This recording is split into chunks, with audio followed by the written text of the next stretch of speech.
Hey guys, welcome to this new video. Today we are going to talk about two antennas. The first antenna is 14 megahertz to 30 megahertz telescopic resonant antenna, and the second one is a wideband antenna, a magnetic loop one, which is an active antenna. So I have both the antennas purchased from AliExpress, and each of them cost around $30. So here we are at the Morrow State Beach Park.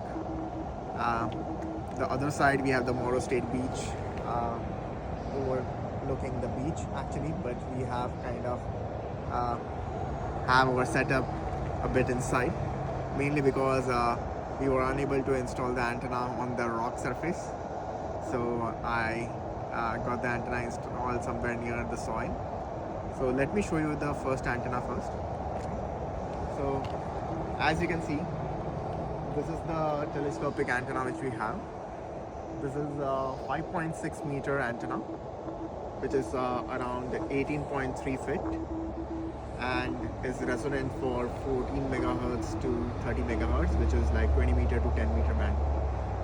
And it's just a resonant antenna, it's not an active antenna. The receiver we have over here is our regular ATX-20 plus shortwave receiver. Can you please zoom in over here? So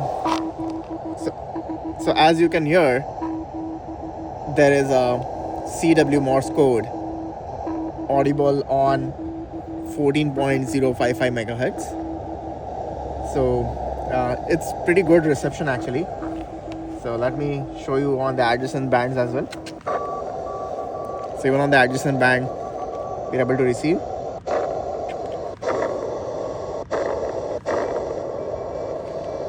Can you come a bit closer? Maybe then the audio will be more clearer.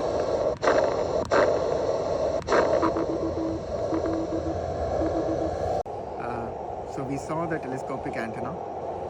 As I mentioned, that was more of a resonant antenna and non-active antenna.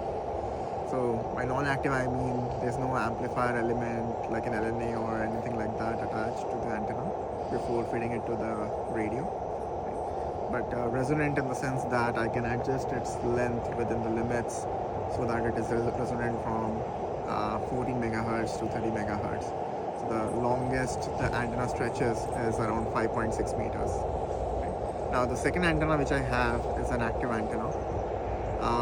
It is called as a magnetic loop antenna, and it is made by someone in Bulgaria with the call sign LZ1AQ. So I'll have those details in the description, but here is the antenna, which is the antenna which we have got. So it comes in 4 parts. The 2 sections of the loops are the blue wires. There is a connector at the top which has a configurability whether to put it in Mobius mode, electrostatic mode or unshielded mode. Right? And there is a LNA at the bottom over here. Right? So and after that it goes to this T-bias which is used to kind of supply the power as well as the RF signal, and output of the T-bias goes to our radio, and our radio, as the previous one, is the ATX-20 plus. Right? Now one distinctive thing is that this antenna, right, being a loop antenna, it has a bandwidth of 50 kilohertz to all the way up to 500 megahertz as per the spec. But there's something very interesting about this antenna is that you need to keep it aligned in a particular horizontal plane or a vertical plane at which you will get the maximum signal, right? So if you see actually right now, we have tuned into the same band 14.055 and we can hear the CW on it.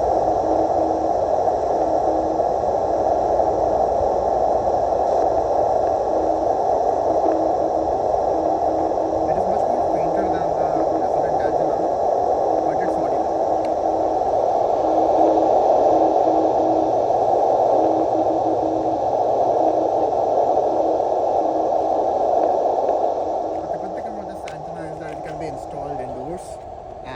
if you can orient it in the right direction, you can end up having to receive just the signal of your interest and eliminate all other signals.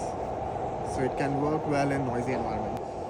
The good thing about this antenna is that this is a small antenna compared to the 5.6 meter one, and it is a wideband one, which means that you don't have to adjust its length or loop diameter based on frequency.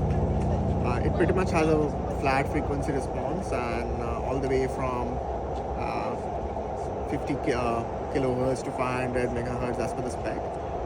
But the other interesting thing is, as I said, right, like it has a kind of a polarization of a sense. So only when you have it oriented in the right direction will the signal of interest, right, actually be amplified maximally. So this way it acts as a noise cancellation also indirectly. So yeah, these are the two antennas which I had and I wanted to bring up. So yeah, thank you guys, and best regards, 73 from KO6 GFW. Thank you.